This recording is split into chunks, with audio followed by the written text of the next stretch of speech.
तो नमस्कार सभी को। तो एक सुबह की बात है, एक बुजुर्ग व्यक्ति पुलिस स्टेशन जाता है। पुलिस स्टेशन जाने के बाद वो अपनी पोती की मिसिंग कंप्लेंट लिखाता है।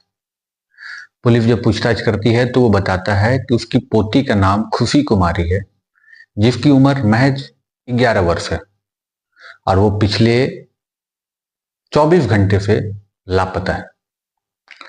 पुलिस वाले जो है उस दादाजी से सारी डिटेल पूछते हैं, आपका घर कहाँ है, आपके घर में कितने लोग हैं, आखिरी बार कब देखा गया था, वो धीरे धीरे सारे कुछ उनको बताते हैं। रिपोर्ट लिखाने के बाद पुलिस आती है उनके घर पे जांचबीन के लिए। पता चलता है कि घर पे जो है उस दादाजी जो है उसका एक बेटा है, उसकी बहू, एक उसका पोता और वो बच्ची जो मिसिंग है। इतने लोग रहते हैं। दरअसल ये कहानी है एमपी की और ये कहानी है पिछले महीने अगस्त की। पुलिस जब आती है जांचबीन करने तब अड़ोस पड़ोस सबसे पूछा जाता है। सब अपने अपने हिसाब से बताते हैं कि हमने ये यहाँ देखा था, यहाँ कल खेल रही थी वगैरह वगैरह। फोटो वगैरह जो है सोशल मीडिया पे सर्कुलेट किया गया। देखते ही देखते 4 दिन 5 दिन बीतते चले गए। अब बच्ची का कोई खबर नहीं।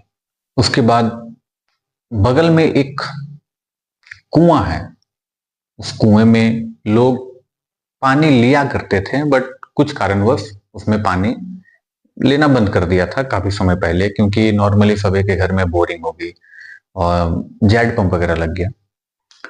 एक महिला जिसकी मोटर खराब थी वो उस कुएं में गई पानी लेने के लिए।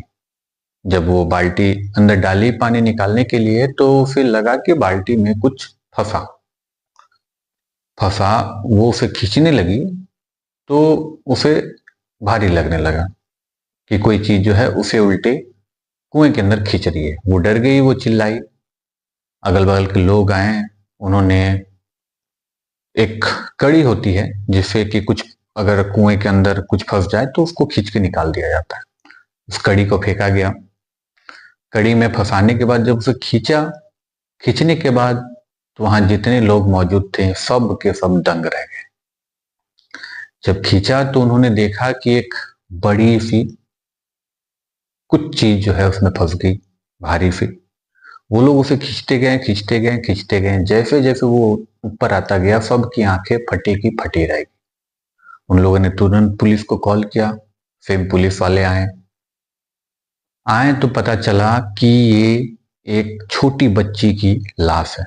ये लाश उसी लड़की की है जिसकी मिसिंग कंप्लेंट कुछ दिन पहले उसके दादाजी ने लिखाई थी।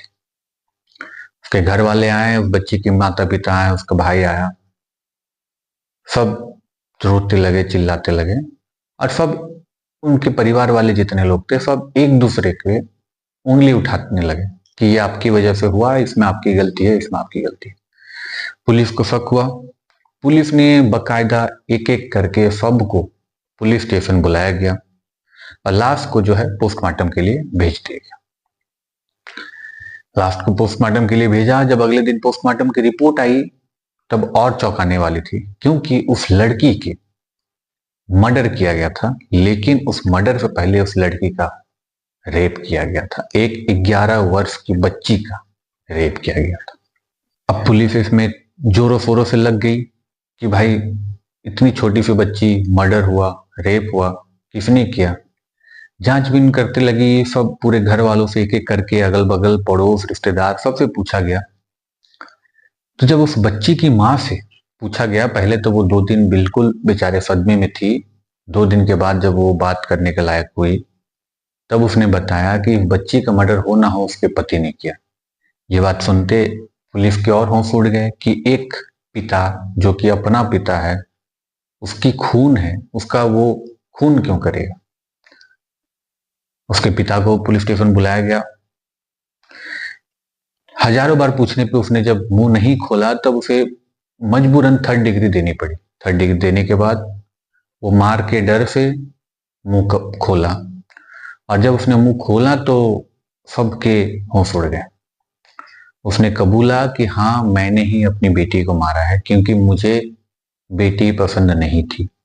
जब से ये पैदा हुई है तब से हमारे घर में कुछ ना कुछ तकलीफें आई ही है। और ये लड़की मुझे बिल्कुल पसंद नहीं थी, जिसके कारण मैंने मौका देखकर इसकी जान ले ली, क्योंकि कल को ये बड़ी होती, इसका शादी का खर्चा, इसका पढ़ाई का खर्चा मेरे से नहीं उठा जाता। लेकिन पोस्टमार्टम रिपोर्ट में जो रेप का मामला आया था, वो रेप का मामला अभी तक खुलासा नहीं हुआ, क्योंकि जो डीएनए सैंपल वगैरह उसमें मिले थे, हालांकि पानी में डूबने के कारण सारा सैंपल वगैरह तो नष्ट हो चुका था, लेकिन इसके बावजूद अभी तक उस रेप मामले का खुलासा नहीं हुआ है। लेकिन पोस्टमार्टम में 100% दावा के साथ कहा गया कि उस बच्ची के साथ गलत हुआ था। पुलिस अभी भी उस मामले की जांचबीन कर रही है। पिता को अभी पूरी तरह से सजा नहीं हुई है, क्योंकि जब तक रेप का पूरा खुलासा नहीं हो जाता, इस पे कोर्ट या कानून किसी भी मुद्दे तक नहीं पहुंच पाएगी। तो मेरा ये वीडियो बनाने का माध्यम से आप लोगों को बस यही सूचित करना है कि अभी के समय में अपने बच्चों का ध्यान खुद रखें, क्योंकि अभी किसी पे भी भरोसा बखूबी तरीके से नहीं किया जा सकता। तो बस अभी इस छोटी सी वीडियो के साथ मैं अलविदा लेता हूं, फिर मिलूंगा। गुड बाय, जय हिंद।